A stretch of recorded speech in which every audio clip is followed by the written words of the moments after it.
to ensure countries can live in peace within their borders. In the 18th anniversary year of the founding of the UN, any other outcome would be a tragedy. When Denmark was elected to the Security Council, we pledged to uphold international law, and we will continue to do so in all cases. Thank you. I thank His Excellency Mr. Rasmussen for the statement. I now give the floor to His Excellency Mr. Jean-Noel Barrot, Minister for Europe and Foreign Affairs of France. Monsieur le Président. Mr. President, 80 years ago, men and women from all continents signed before history a pact for global peace and security. On the 26th of June, 1945, in San Francisco, the United Nations was born. And in the Charter of the United Nations, these potent words were etched. We, the peoples of the United Nations, determined to save succeeding generations from the scourge of war. 80 years later, in a sinister echo, Russia is violating the most essential principles of this founding text. Since the 24th of February 2022, it has been perpetrating unjustifiable atrocities in Ukraine. Russia is acting in a lawless way. Vladimir Putin is acting in a lawless way. The International Criminal Court in March 2023 issued an arrest warrant against Vladimir Putin for the deportation of Ukrainian children to Russia.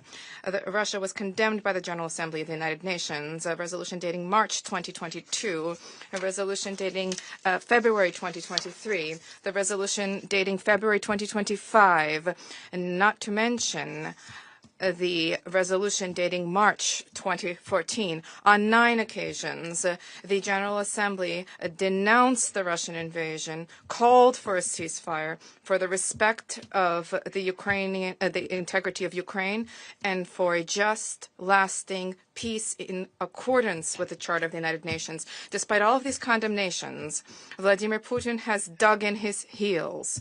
Brutality, lies, uninhibited violence. Thousands of Russian and Ukrainian lives have been sacrificed. To what end? To realize an imperialist fantasy, to quench imperial thirst. But frankly speaking, it is clear that Russia has failed. President Trump stated today that it is a paper tiger.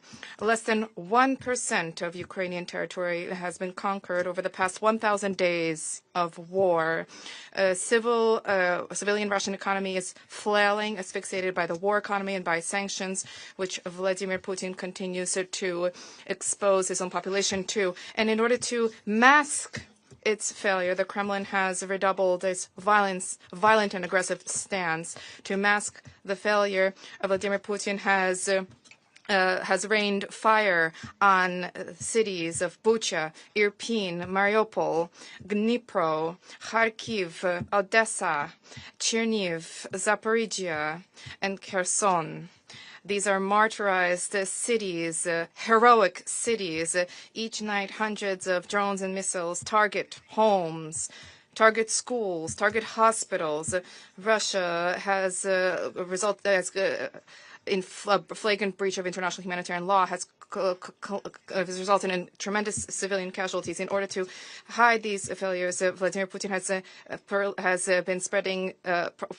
has sought to foment conflict with unacceptable incursions in the airspace of Poland, Romania, and Estonia, hybrid attacks, electoral manipulations, digital attacks which target the democracies of Europe. This will not work. Nothing will cause the Ukrainian spirit of resistance to fail. Nothing will weaken our support for Ukraine. And the principles of the Charter in Russia is making a very significant error if it continues to doubt the unity and the resolution of NATO allies, if it continues to pursue its dangerous escalation on the eastern flank of Europe. On 24 February last, Mr. President, the Security Council through Resolution 2774, which is tabled by the United States and supported by the Russian Federation, for an end to the conflict as soon as possible. This resolution needs to be implemented in full.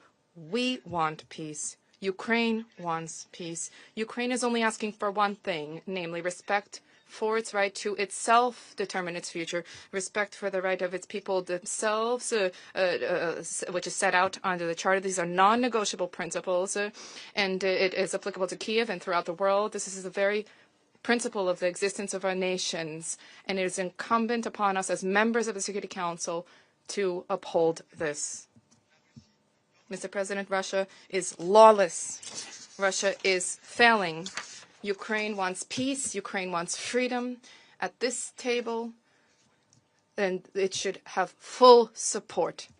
Thank you. His Excellency, Ms. Barrot, for the statement.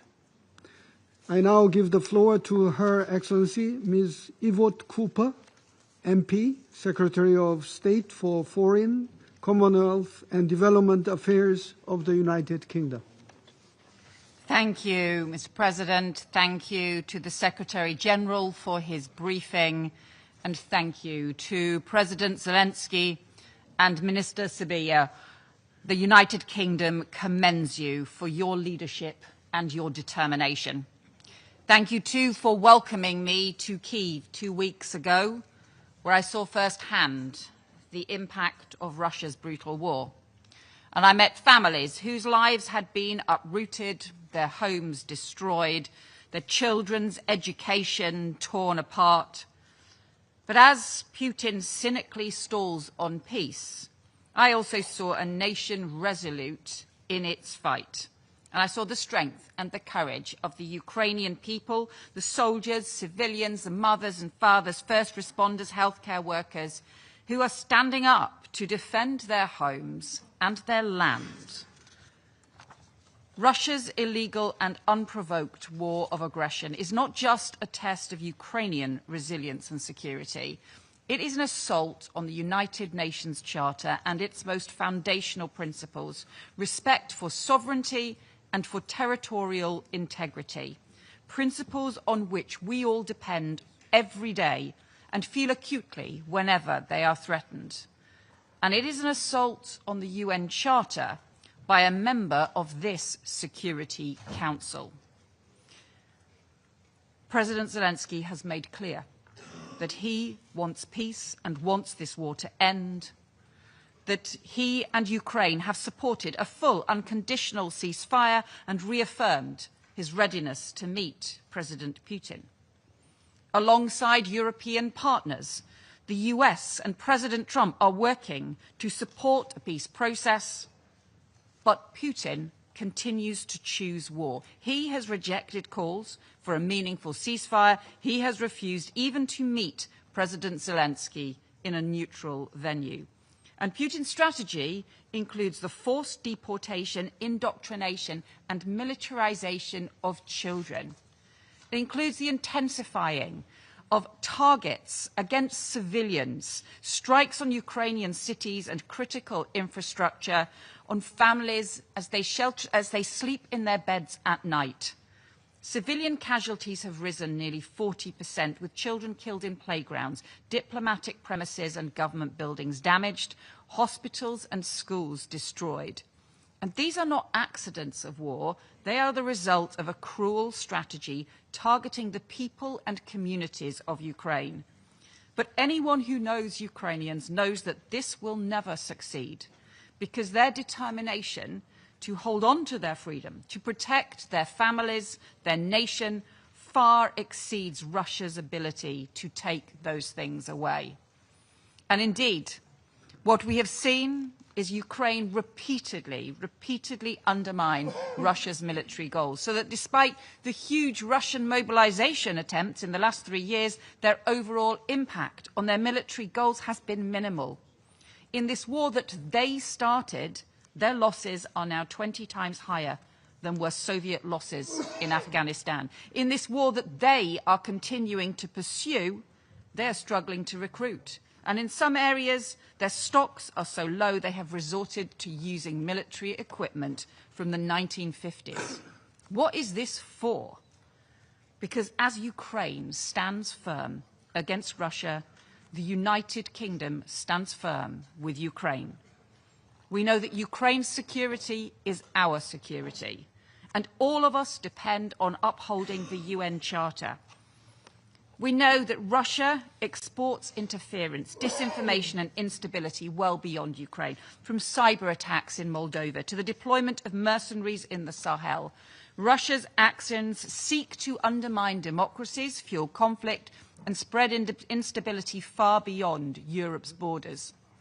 And in recent weeks, we've seen provocative and reckless violations of NATO airspace in Estonia, Poland and Romania, against which NATO stands firm, and we will be ready to act.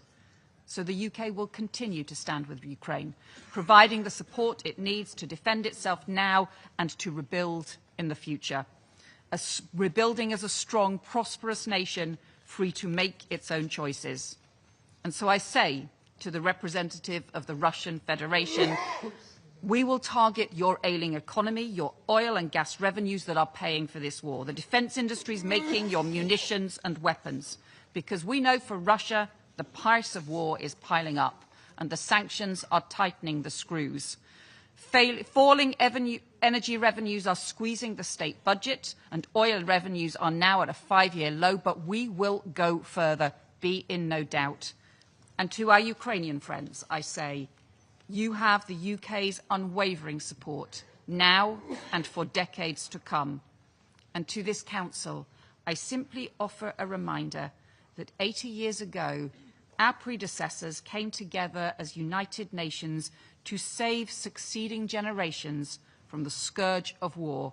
That mission remains as noble today as it was in 1945. Each generation is tested anew, and we must rise to this test for Ukraine and for us all. Thank you. I thank Her Excellency Ms. Cooper for the statement.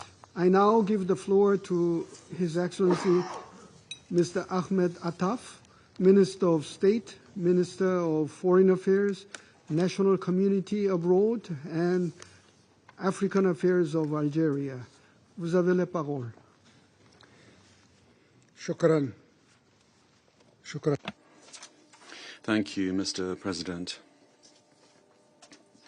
We are meeting once again to recognize with great regret, pain and bitterness the ongoing war that is